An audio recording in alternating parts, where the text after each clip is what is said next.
Gilbert, before we touch on this season, obviously coming into this year, you finally secured a full-time MXGP ride. Kind of feel like your career was leading to this point because since your EMX days, you've done a few GPs here or there, a few AMA here or there. So first of all, how did it feel to finally get an opportunity to do the full MXGP World Championship? Yeah, it was a great opportunity, and I was quite thankful to Sean and everyone and Simon that they could put this deal together, and it was almost too good to be true, really. So yeah, I've dabbled in it, like you said, a little bit, and to finally get the opportunity to have a good crack at it, it was sounding and shaping up to be a good year. And at the same time, you had such a good setup in the UK with Dave Thorpe. Was that hard to leave at the same time? Because you're probably making good money in the British paddock at the same time, but the coming race here, at the end of the day, is probably what you dreamed of. So yeah, like Dave, I grew up riding for Dave, so I know the whole team there so well, and they have a good structure going, and the bike and everything, it was good. But yeah, I wanted to give GPs a good crack if I could. And the opportunity come up, so yeah, I grabbed it. And just what was winter like? Obviously, it was a new team for you, getting used to the KTM again. And did you do much riding with Kaz Volk as well? Yeah. The pre-season and winter training was really good with Cass, and then Joel and Andrea Adamo. So you were putting laps in with them? Yeah. Okay. I spent quite a lot of time in Spain and Belgium with those guys. I did also do quite a lot of riding at home, but we went down, I think it was 2 weeks before Christmas, down to Spain. Then we did 2.5 weeks or 3 weeks in Spain after Christmas, and then just a lot of grinding it out in the cold wet of Belgium. So yeah, that was so good, and it was going amazing.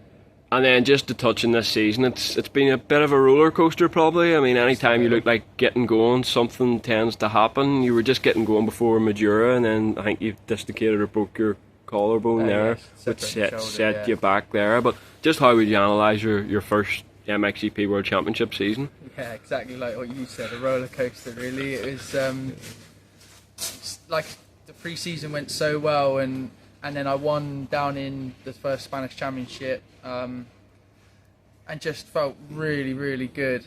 And going to the practice track, my lap times and everything, and I was on pace for we were sort of thinking around about the 10th or at least 15th every race, and I was quite excited to get going. And then we went all the way to Argentina, and it just, in the qualifying race, I seen so many crashes on the first couple laps. I thought, I just want to get through today, and then I ended up going down myself. And originally I just thought I'd hit my head a little bit and I'd be fine, but I knew I had a little bit of pain in my elbow.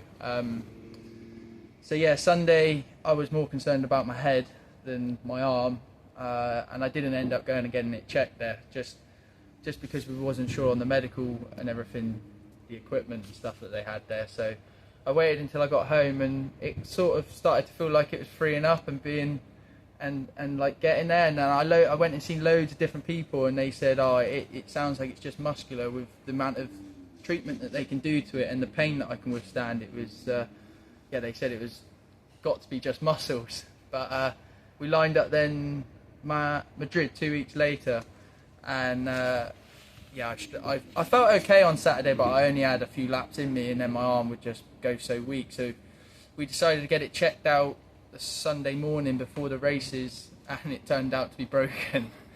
So that was a bummer. It was like you do all winter, and then you get to that point, and then it was literally at the first round I ended up crashing. So I took another, I think, 3 weeks out for that, or for 3 or 4 weeks. So in total I lost about 6 weeks, I think, on the bike, which you lose a lot over that.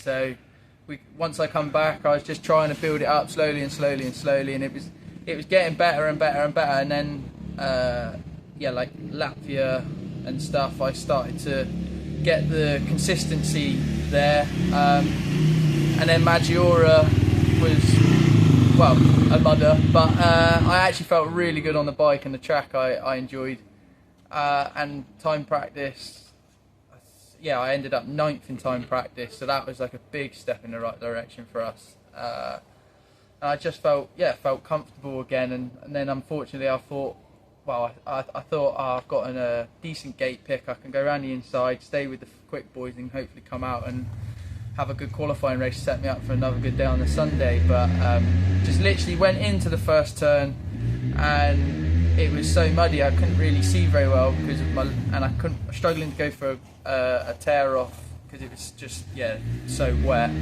and someone else sort of slid out and come across, and I just ended up putting my arm out, and that was that, dislocated shoulder. So we was back to recovery again. So I've probably lost, I got to say 11-12 weeks this year with injury. So when you think about clicking up the bike hours and what I've lost, it's been a bit of a struggle, and it's not actually until sort of last weekend in Sweden I felt like my shoulder was back to nearly 100%. I've been struggling with the strength and just I think feeling confident with it, and it just gets tired, or it was getting tired. So yeah, I was hoping for a better result in Sweden, but my starts were not, well, they were good, but I kept getting pushed wide, and then I had a crash in the first race. And so yeah, back to your question, it's definitely been a roller coaster of a year. I've enjoyed it though, and I would like to have another crack at it next year. And just what was it like going to Argentina? The anticipation, because it was probably the first time you've been part of the setup in MXGP. Just how did it feel? And I'll fly away as well. How did it all feel being in Argentina before you went out and track? It's a long journey, Josh. Nice when you get there. Yeah, it's lovely when you get there. But yeah, man, it's a long way to go. But actually, I quite enjoyed it. It's quite relaxed.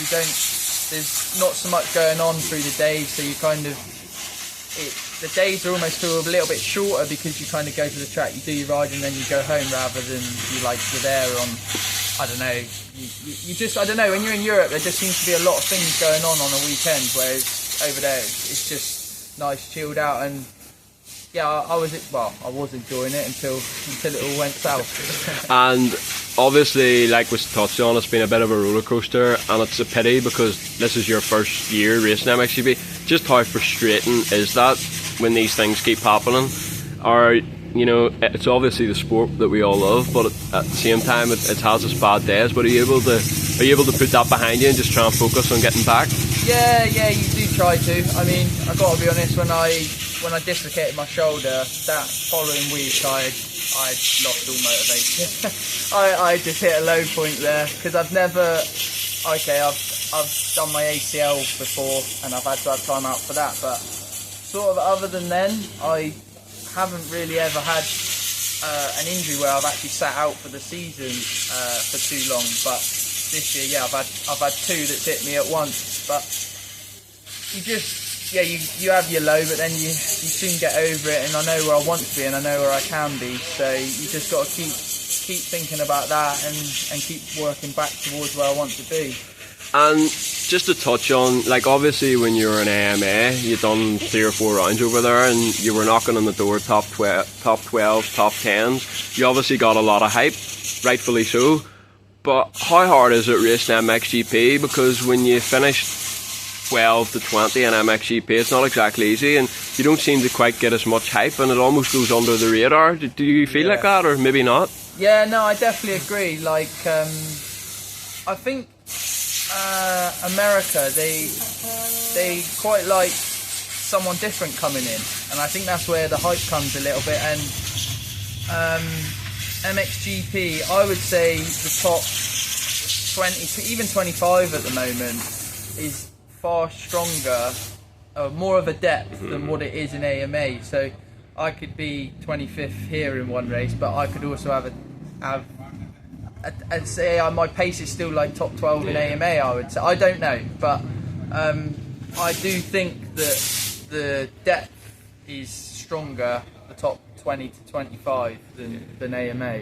And obviously the Motocross the Nations team is probably going to be picked this month. I think it has to be picked this month. Yeah, they're leaving it. Yeah, and I feel like well, it might depend on if Max can come or not, but I feel like if you can get a good few rounds under your belt, you should definitely be in the running, and I'm sure it's a race you want to do it with being your home nation. Yeah, I'd love to do it. That would be, I mean, last year I done Erne, and that was incredible. The only one to top that is your home nation. So yeah, if I get chosen, then obviously I'll give it 100%, like I did last year, and I enjoyed every single minute of it last year. I feel like no matter where I go, I ride the same. So I don't feel like I get sort of overwhelmed and sort of start thinking about things like that. I just kind of get there and do my own thing and crack on, really.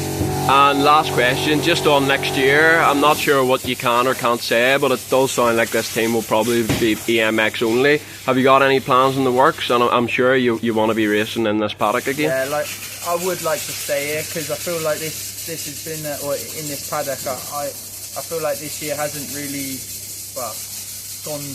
it hasn't gone nowhere near to plan, and I don't feel like I've shown anything of what I can really do this year. So it's been a bit of a tough pill to swallow. But I'm hoping to be back for next year, but I'm really not sure on what I'm going to be doing at the moment. No problem. Thanks for your time, Josh, and hopefully we'll see you next year in the paddock.